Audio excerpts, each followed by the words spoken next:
Chapter 10, Gathering Clouds.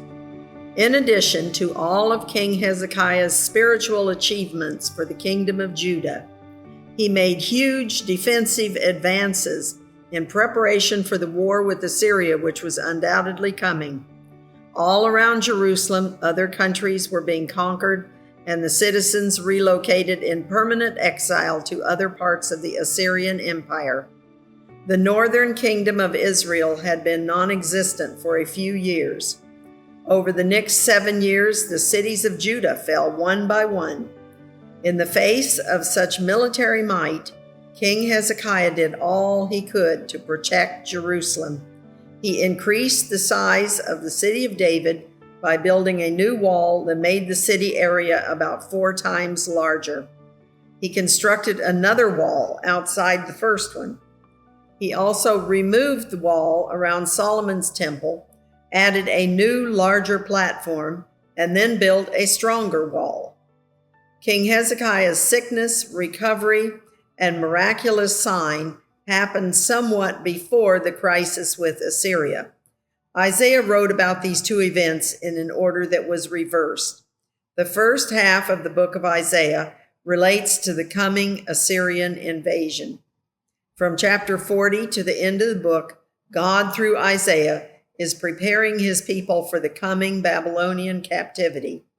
Because King Hezekiah's sickness brings Babylon into the picture, Isaiah chose to tell that story after the Assyrian one. Because King Hezekiah believed the promises given by Isaiah that Jerusalem would not be taken by Assyria, he rebelled against the king of Assyria and refused to continue sending him tribute. In order to further strengthen Judah, he defeated the Philistines all the way down to Gaza on the Mediterranean Sea. Although the Bible does not specifically condemn him for this, he did ask Egypt for help instead of wholly trusting in God. Jerusalem's main water supply was the Gihon Spring, which was accessible from inside the city, but its overflow watered the crops and vineyard and orchards in the Kidron Valley, as well as just outside the city walls. King Hezekiah was not willing to provide good water to the Assyrian army if they attacked the city. When he put out a call for help, many people responded, and together they blocked off all the outlets where water flowed toward the Kidron Valley. But more needed to be done to protect the water and make it more accessible to the people inside the walls of Jerusalem. An ingenious plan was devised in which 2 groups of men started digging a tunnel.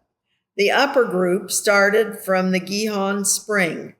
The lower group started from the pool of Siloam, not far from the lower right corner of the city, but well away from that section of the wall. With pickaxes, the 2 groups hewed through the bedrock beneath the city, heading toward each other. People on the ground above them probably made noise by hitting the rocks to help them continue in the right directions. Somehow they knew how far underground they were, and they managed to keep the tunnel sloping downhill so the water flowed and didn't pool along the way.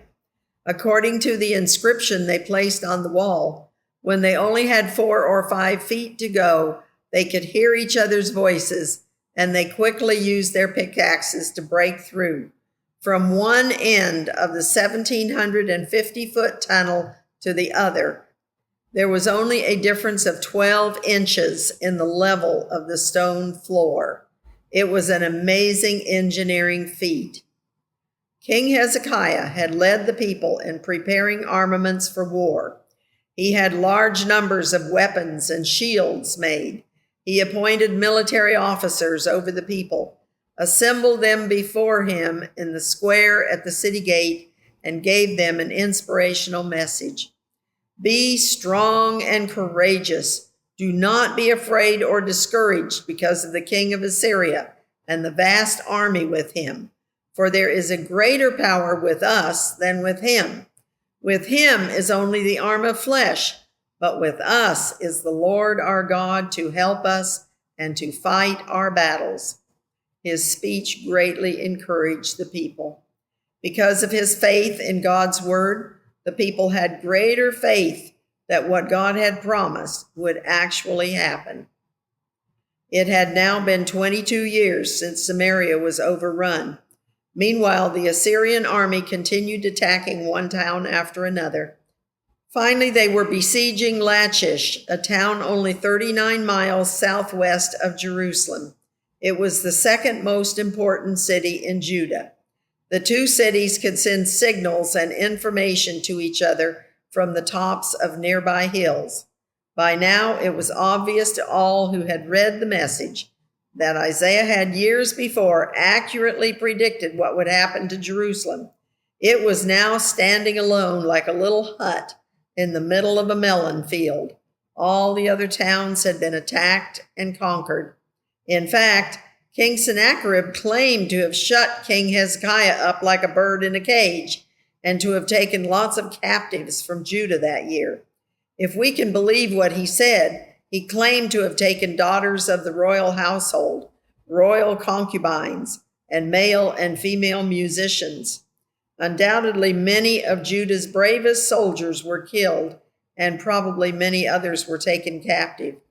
Jerusalem was in danger so extreme that it was not humanly possible the people could escape being conquered by the Assyrian army. Even Hezekiah's faith may have wavered. He sent a message to the king of Assyria in Lachish. "I have done wrong. Withdraw from me, and I will pay whatever you demand of me." Soon the answer came back. The king of Assyria demanded 300 talents of silver and 30 talents of gold. A talent was at least 33 kilograms or 72.75 pounds. Quickly, King Hezekiah sent him all the silver that was found in the temple of the Lord and in the treasuries of the royal palace. Then he stripped off the gold with which he had covered the doors and doorposts of the temple of the Lord and sent that also to the king of Assyria. Hezekiah and others in the kingdom must have been hopeful that this would make Assyria leave Jerusalem alone. Maybe, they thought, this is how God would fulfill his promise to protect them.